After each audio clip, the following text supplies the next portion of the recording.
आज class 9th का जो एनुअल पेपर हुआ है हिंदी का, वो आप लोगों के समक्ष में डिस्कस कर रहा हूँ।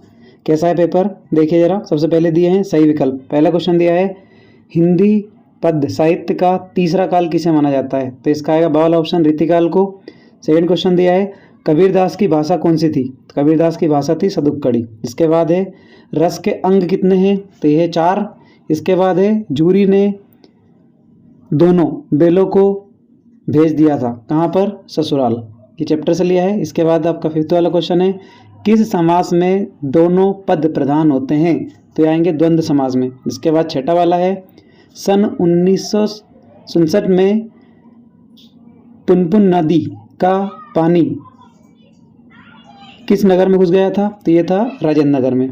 इसके बाद है फिल इन द ब्लैंक्स दिए हैं आपके। पहला दिया है खुलेगी साकल बंद रिक्किस्थान की, तो ये किसका आएगा, द्वार की। इसके बाद है मात्रिक छंद में रिक्किस्थान की गणना होती है, तो ये मात्राओं की।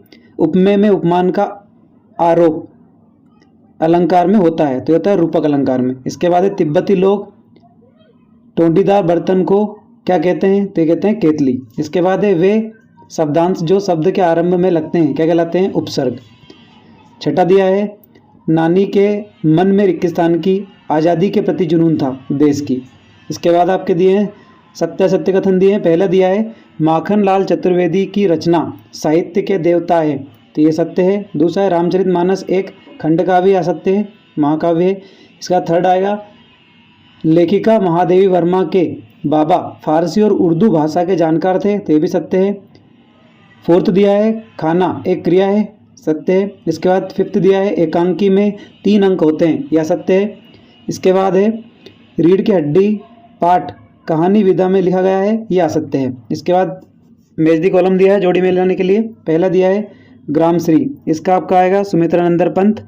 सेकंड दिया है 3 वर्णों का समूह, यह कहलाता है गण। थर्ड दिया है मनोरथ, मनोरथ का आएगा विसर्ग संधि। इसके बाद है संस्कृति तथा शिक्षा, इसका आपका आएगा श्यामचरण दुबे। इसके बाद है शत्रु का विलोम, शत्रु का विलोम आएगा मित्र। इसके बाद है इस जल प्रलय में, यह आपका रहेगा फणीश्वरनाथ रेणु। इसके बाद आपके दिए हैं एक शब्द में उत्तर। पहला दिया है रसखान किसके अनन्य भक्त थे, तो ये थे श्री कृष्ण के। दूसरा दिया है जहाँ काव्य का आधार शब्द है वहाँ कौन सा अलंकार होता है, वहाँ होता है रूपक अलंकार। थर्ड दिया है साहित्यिक पुरखे किसे कहा गया है, तो ये प्रेमचंद को कहा गया है। 4th क्वेश्चन दिया है रीढ़ की हड्डी एकांकी में रामस्वरूप ने रतन से क्या मंगवाया था, सच्चाई एवं एकता।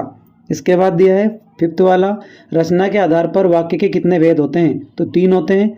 इसके बाद लेखिका मृदुला गर्ग ने नाना पढ़ाई करने कहाँ गए थे, तो ये थे विदेश, इंग्लैंड गए थे।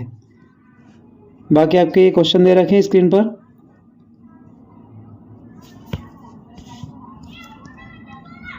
इस तरीके से आपका पेपर रहा है और बाकी पेपर भी इसी चैनल पर आपको मिलते रहेंगे। इसी तरह की वीडियो देखने के लिए चैनल को लाइक